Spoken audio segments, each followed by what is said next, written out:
one way to get the X guard is when you're down here, okay?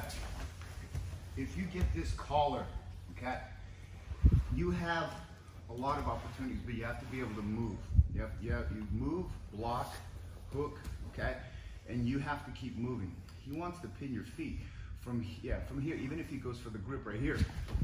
Yeah, you pull, he stands back up. He'll move that leg back right there. Okay, you go here, hook here.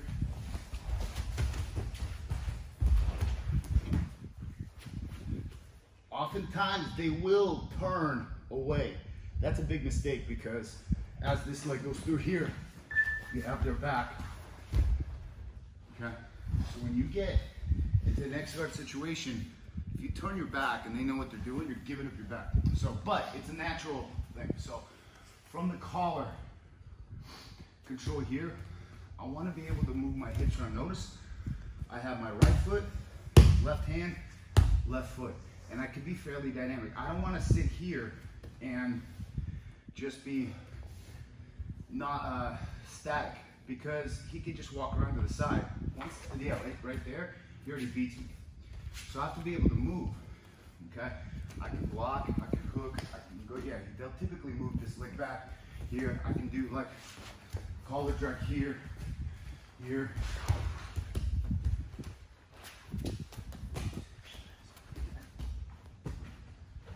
And there we go. I know he was trying to stay up without turning away. When they turn away, their knee will bend. Okay, so you have to be careful with the other person's knee. But when their knee bends, they don't really have much, especially if you got the X guard hooked. Okay, so go back. X guard is wide feet. Is when I have my right foot on the inside of his back of the knee, and my left leg goes through here. This is X guard with an overhook. But when you enter X guard, it's difficult to get an overhook, and you get an underhook. So as I go here, this is how you get the underhook. And you're constantly disbalancing them. The worst thing you could do here is just sit here, okay? So you'll wind up, move the hand to the right a little bit, in this position. So go back. You see how it's hard for him to stand. You gotta make it difficult for them to stand, okay?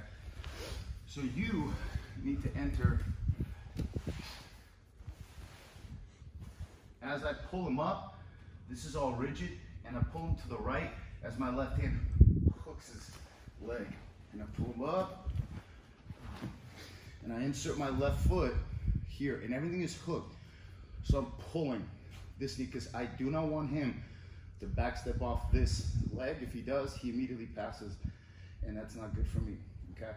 From here, I need to have a control of the sleeve, collar, or something, and his leg. I like to control his knee and roll it up, because here I can take him this way here, and now I already can begin to come up.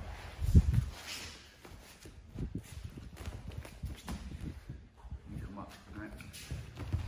So if he's down on his knees, like he's starting open guard here, okay? And we're here, as you're trying to maybe call the drag here, he's not gonna stay on his knees, he shouldn't.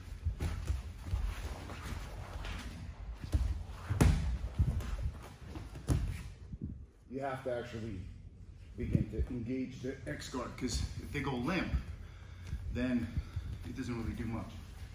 So the whole key is to hook underneath and pull yourself under.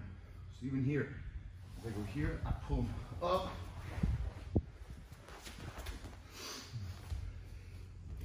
And you create a structure. The key to really this hook is that this knee, and I'll do it from another angle, the left knee is on his thigh, okay? It's not dangling right here. So this leg is literally my knee. If I turn my knee this way, this foot will go this way.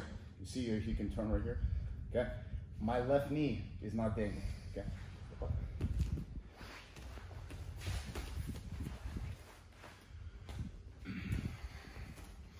So even standing here, it's easier. As I'm here, okay?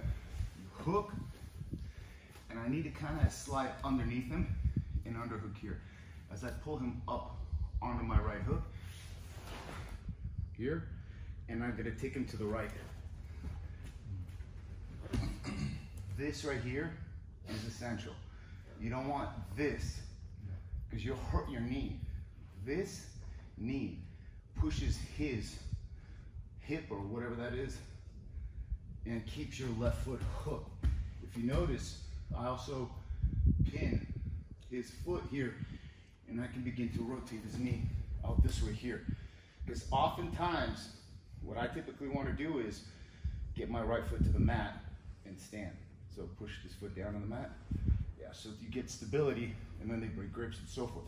But from here, I can fairly easily lift him and constantly keep shifting his weight. Because if I feel this here, you have back takes, but I'm not gonna pull him because his right knee's bent. All right? So, X guard off the collar.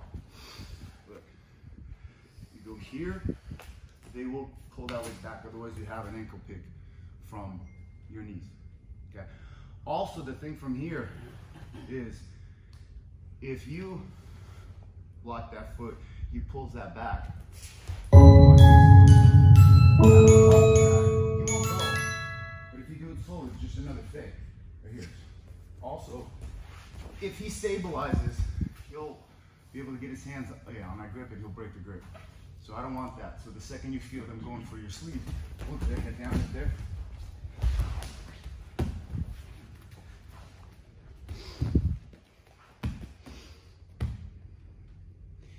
You see how his legs floating? All his weight's on his hands, and he can't really do much right here. And really, it's just a matter of what I want to do. But the key is to be able to get into the X guard here. So you want weight on his hands when he goes, like you want him to have his hands. Sure, because otherwise his hands are going to be doing something that's good for him. This is balance, good for him, bad for me. But what's worse for me is where his hands are free to do anything. So look, you're going to hook, and I'm going to pull him to the right that way as he rides that hook, and I'm going to underhook this. And as I lift this up, I lift my elbow up, push away with that right hook, and insert the left hook right here. So you've got to be able to get into this position here, and you have to be able to move your hips. Because if he starts walking, being on my right side with his hands that way, it's okay. But if he postures up, and I'm kind of on my side like this, it's not good. I got to be able to constantly adjust and move my hips.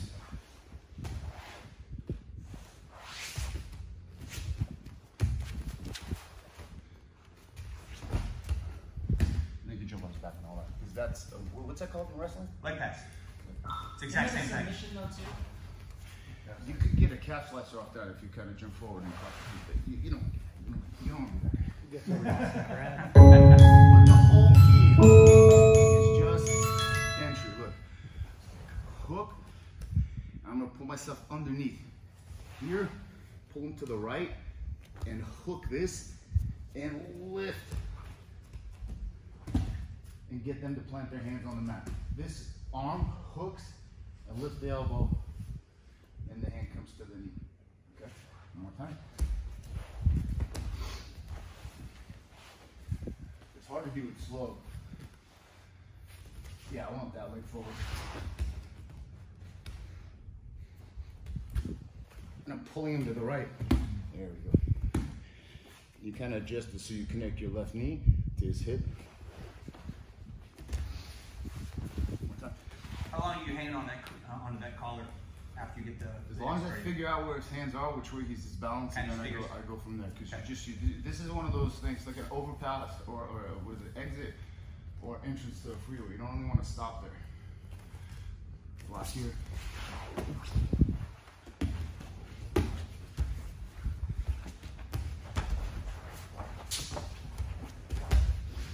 It depends on what he does. I don't want to pull him back too much because his knee's a little bit awkward.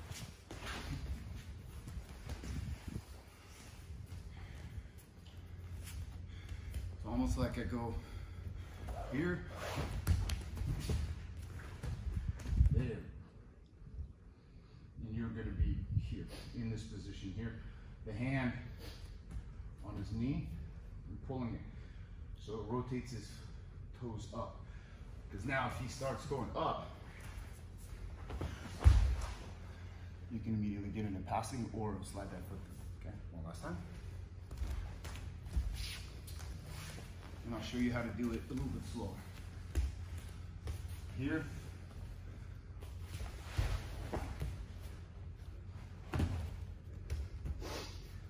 Walk to your right. So, this right here is key.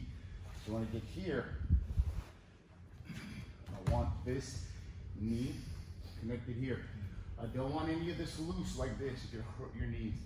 Everything has to be engaged and not closing less than a 90-degree angle. You don't want them to sit on your legs, especially if they're a bigger person here. But this works very well. As your left, see, I can push him away, I can pull him in. Your left hand cups his kneecap and opens it this, yes, right there. Because here, okay,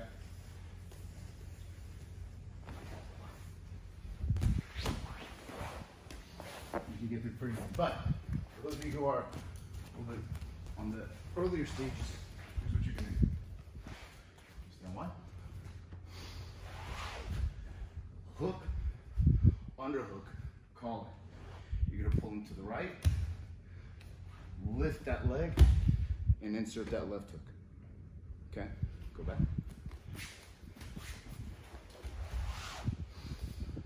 Professor, those hooks, the first hook you do is simultaneous to that foot hook, and then the other hook with the arm is simultaneous to the foot hook. Yeah, I need to shift his weight. I need to shift his weight from his left foot, from his right foot to his left. So as I'm going here, I'm pulling him up.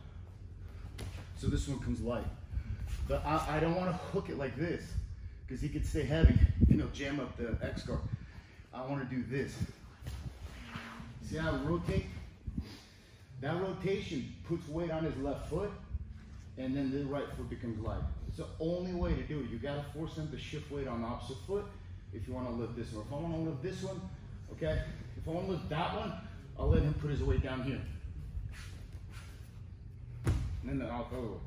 Okay, one last time.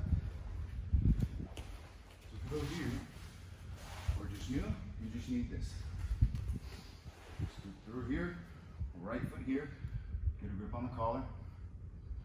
Okay, and where you get your left hand is going to underhook. Okay, now with his foot on the mat, you're going to pull him to the right and lift right here, and insert your left foot on their left hip, and then be rigid right here. It's a very stable guard, but you cannot let your knees load the weight, bear the weight of the other person, because you will get hurt, because there's a lot of twisting here. I did this to Clara, and Clara decided just to dive that way. But I'm not gonna have Webb do that because she's hooked. So if I didn't let her move, her body would have went that way, her leg stayed, and your knees can get hurt. So just be careful in these positions here, because from here, if he's turned too far away, this is where I would go here.